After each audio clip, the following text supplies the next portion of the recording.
कल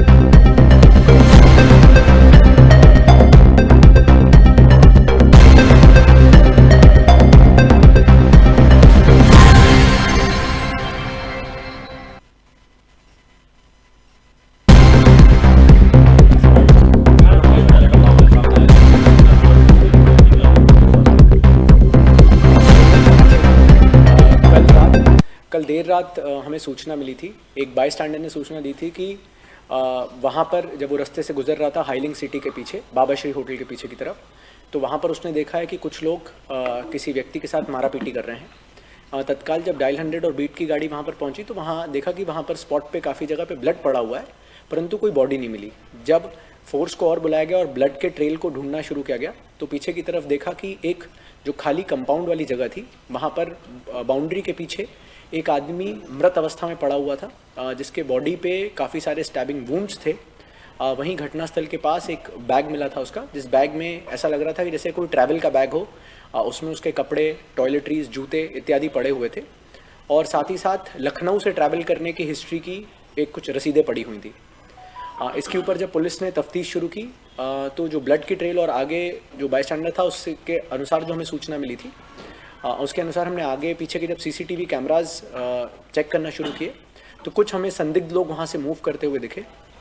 रात ही रात उन लोग की पहचान करने के बाद जब कैमरेज को ट्रेस करते हुए हम लोग संदिग्धों के पास पहुँचे तो उसमें कुल अभी तक एक मुख्य आरोपी जो अंश यादव हैं, जो बाबूमरई कॉलोनी थाना क्षेत्र एरोड्रम के अंतर्गत आता है, ये इनकी संलिप्तता इसमें पाई गई है। और इसी के साथ साथ 3 जो बाल अपचारी हैं उनकी भी इसमें संलिप्तता थी। जैसे कि प्रत्यक्षदर्शी है उसने बताया था कि कुल 4 लोग थे। उसी के अनुसार जब इनसे पूरी कहानी को रिलेट करके और इनसे अलग अलग पूछताछ की गई, इनको इंटरोगेट किया गया, तो ये पूरी बात सामने आई कि इसमें जो मुख्य आरोपी है अंश यादव, उसकी एक महिला के साथ मित्रता थी और उस महिला की मित्रता जो कि देवास जिले की निवासी है, उसके द्वारा बताया गया कि तौफीक अहमद जो लखनऊ का रहने वाला है, इसके द्वारा कुछ समय पहले सोशल मीडिया के माध्यम से महिला और तौफीक की जान पहचान हुई थी। उसी के चलते शायद वो दोनों कभी मिले भी हैं और अब उसका कहना था कि वो मुझे परेशान करता है और मैं अब उससे बात नहीं करना चाहती हूँ, फिर भी मुझे कई बार ब्लैकमेल करता है। इसी के चलते इन लोगों ने ये सोचा कि हम उसको सबक सिखाएंगे और महिला ने ही फ़ोन लगाकर उसको बोला कि आप मिलने आइए और यहाँ पर हम मुलाकात करते हैं। और वहीं हाईलिंग सिटी के पीछे जो घटनास्थल है वहीं पर उसको बुलाया, जी तौफीक को वहाँ बुलाया। तो वो परसों ही लखनऊ से निकल के कल सुबह और आफ्टरनून के बीच में इंदौर पहुँचा था और उसके बाद कल शाम को जब महिला से जो बात अनुसार जो उन्होंने उसको बुलाने का समझाया था उसी समय वो वहाँ पर पहुँचा। वहाँ पर पहले से ही अंश यादव और उसके 3 जो बाल अपचारी साथी हैं वो मौजूद थे। वहाँ इनकी कहासुनी हुई और उसके बाद फिर इन लोगों ने उस पर उसकी जान लेने की नीयत से जानलेवा हमला किया। इसमें एक चीज़ बहुत स्पष्ट रूप से क्लियर हुई है कि जिस तरह की भी इंजरी थी, क्लियर कट इंटेंशन था मर्डर कॉज करने का। मल्टीपल स्टैब वुंड्स हैं, करीबन 6 से 7 स्टैब वुंड्स हैं जो बॉडी के डिफरेंट पार्ट्स में हैं। जी चाकू के बड़े स्टैब वुंड्स हैं, ब्लेड के कटिंग वुंड्स हैं, गले की नसें काटी गई हैं। इसी के साथ साथ जो पीठ के जो गले के पीछे वाली जगह है वहाँ पर भी काफ़ी बड़ी इंजरी क्रॉस की गई है। जो सर का हिस्सा होता है उसको भी डैमेज किया गया है। तो ये बहुत ही क्लियर था कि ये कोई हीट ऑफ द मोमेंट में हुआ इंसिडेंट नहीं है। ये पूरा प्री प्लान तरीके से एक मर्डर कॉज करने के लिए उस आदमी को यहाँ पर बुलाया गया और उसके बाद इंटेंशनली उसका मर्डर कॉज किया है। कि हर क्रिमिनल केस में ये इंपॉर्टेंट रहता है कि क्या इसमें कोई कॉन्स्पिरेसी का एंगल है कि नहीं। वर्तमान में पुलिस टीम्स लगातार महिला को भी इसमें आरोपी बनाया गया है और उसके पूछताछ करने के लिए टीम्स रवाना हो चुकी हैं। हम लोग कई जगह पे दबिश दे रहे हैं और जैसे ही वो गिरफ्तार भी होगी तो उससे भी इस संबंध में और विस्तृत जानकारी मिलेगी कि जो सो कॉल्ड इनका कहना है कि वो परेशान कर रहा था तो किस प्रकार से परेशान कर रहा था।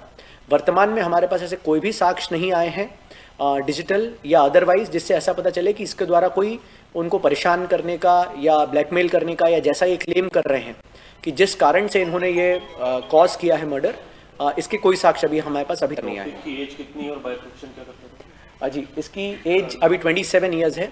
अभी तक की जानकारी के हिसाब से ये कारपेंट्री का काम करता था।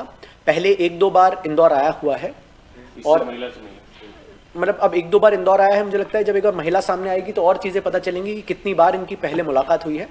पर वर्तमान तक की जानकारी में हिसाब से यही है कि पहले भी आया हुआ है इंदौर। अंश यादव का प्रोफाइल क्या? जी, अंश यादव जो है ये बाबूमरे कॉलोनी में है। इसमें इसका प्रोफाइल में अभी तो पढ़ाई लिखाई करके ही आगे कर रहा है, पर अभी ऐसा कोई व्यवसाय के स्तर पे कुछ ऐसा स्पेसिफिक व्यवसाय नहीं करता है। महिला हिंदू या मुस्लिम? सर महिला ऐसा कैसे जान पहचान उनकी अंश यादव की? जी, इन्होंने सोशल मीडिया के माध्यम से अभी तक, मुझे लगता है कि इसमें सबसे महत्वपूर्ण रहेगा कि महिला भी एक बार बताए। अभी तक जो महिला का सो कॉल्ड जिसने अपने आप को महिला का, मतलब अभी जो महिला के साथ रिलेशनशिप में है अंश यादव, उसी के माध्यम से हमें महिला का वर्जन पता चला है। पर जब एक बार महिला से पूछताछ होगी तो और चीज़ें सामने आएंगी कि किस प्रकार से वो उनके संपर्क में आया था या किस प्रकार की घटना है। महिला का नाम मुझे लगता है एक बार जब गिरफ्तारी सुनिश्चित होगी उसके बाद ही मुझे लगता है। नॉन मुस्लिम है ये? देखिए, ये सारी चीज़ें मुझे लगता है कि इसमें जो केस में अभी तक मुझे समझ में आया है, इसमें रिलीजन का कोई एंगल नहीं है। ये केस मुझे लगता है एक बार गिरफ्तारी जब महिला की होगी उसके बाद ही इसमें कुछ भी बताना मुमकिन रहेगा। या उसको मार रहे थे कुछ लोग, आपने बोला सब चश्मदीद ने फोन करा था पुलिस। जी, इसमें जो चश्मदीद गवाह जो वहाँ से निकल रहा था उसके द्वारा फ़ोन पे सूचना दी गई थी। जब तक हम पहुँचे अनफॉर्चुनेटली इसकी डेथ हो गई थी।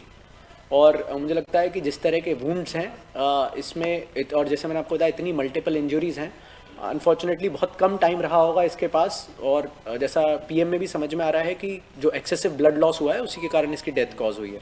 ये महिला थी वहाँ पे जब मिलने बुलाया था कि सिर्फ लड़की मिली? देखिए, अभी तक के इंटरोगेशन में इस बारे में कोई बात नहीं आई है। सर, क्या ये मृतक के परिवार वालों से कुछ बात हुई है, क्या कुछ कॉन्टेक्ट हुआ था? जी, उनको सूचना दी है और इसीलिए अभी उसका अंतिम संस्कार भी नहीं किया है। अभी पीएम कराना, क्योंकि हमारे लिए एक बहुत ज़्यादा लीगल रिक्वायरमेंट रहती है, तो वो कराने के साथ साथ हमने अभी उसको बॉडी को प्रिजर्व करके रखा हुआ है। उसके परिवारजनों से संपर्क हो गया है, तो वो लोग भी निकल रहे हैं और जैसे ही वो इंदौर पहुंचेंगे उनके समक्ष ही फिर उनको बॉडी हैंड ओवर की जाएगी। तो क्या बताया निकला सर, इंदौर जा रहे हैं कहीं और कुछ काम से, कुछ घर वालों को क्या बताया था? देखिए, मुझे लगता है कि एक बार उनके परिवारजन यहाँ आ जाएंगे, जब उनसे एक बार विस्तृत बातचीत हो जाएगी तभी मैं आपको कुछ बता पाऊंगा।